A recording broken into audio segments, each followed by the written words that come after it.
just looking at the Mavericks and thinking about the difference between this team and the last time they made it to the conference finals with Luka, I don't think they had these athletes and these guys that were versatile. Yep.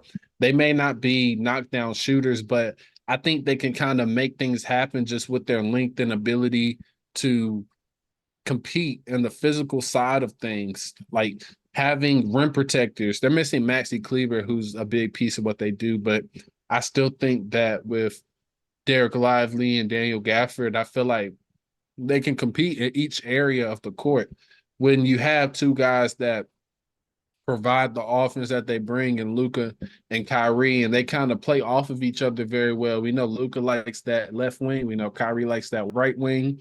We know that you have a shooter in Tim Hardaway Jr. You have Derek Jones, who's kind of becoming a lot more consistent from the corner. And then, as you mentioned, he's operating that baseline cut very well. Derek Lively plays off of Luka and Kyrie very well, and that dunker spot being a vertical lob threat. Same thing with Gafford. I just think they have the pieces in place to where you're able to see the best out of your two guys.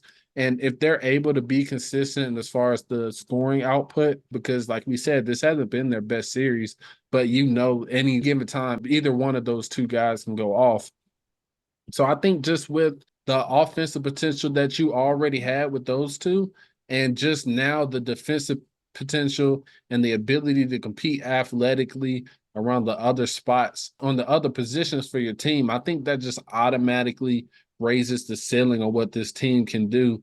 And regardless of who they match up against, I think that they'll always have the opportunity to kind of just take over any moment in the game, sustain a run, come back from a deficit, and things of that nature, just because I think they have all the things that you need to have covered. So like I said, it's a big difference from the last time they got to the conference finals.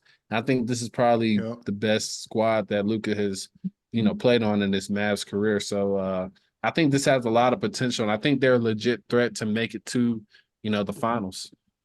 I think so as well. I think you made a great point, especially talking about comparing the last time the Mavericks made it to the conference finals and the team they had then versus this team that they have now that has made it to the conference finals.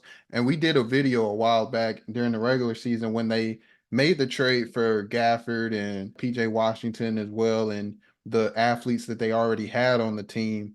That really is the difference, right? Just the amount of athletes that they put around Luka and Kyrie to be able to defend on the perimeter, and Jones Jr. and PJ Washington. They also have Josh Green, that is a really good perimeter defender as well. And then you have the bigs on the back end that are able to clean up the glass and protect the rim, and Lively and Gafford. So I think that they just did a great job building this team around Luka and Kyrie and surrounding them with the pieces that they need. And I know you said that those athletes weren't necessarily shooters, but it didn't seem like that in these last few games against the Thunder, Yeah, because they yeah. were, it was almost like they were automatic. I mean, PJ Washington was shooting the lights out this series. Derek Jones Jr. was shooting the ball very well this series. I mean, you just had guys that took advantage of their opportunities based off of the attention that Luka and Kyrie were getting, especially when they got into the lane and they would kick the ball out, and they burned the Thunder for leaving them open.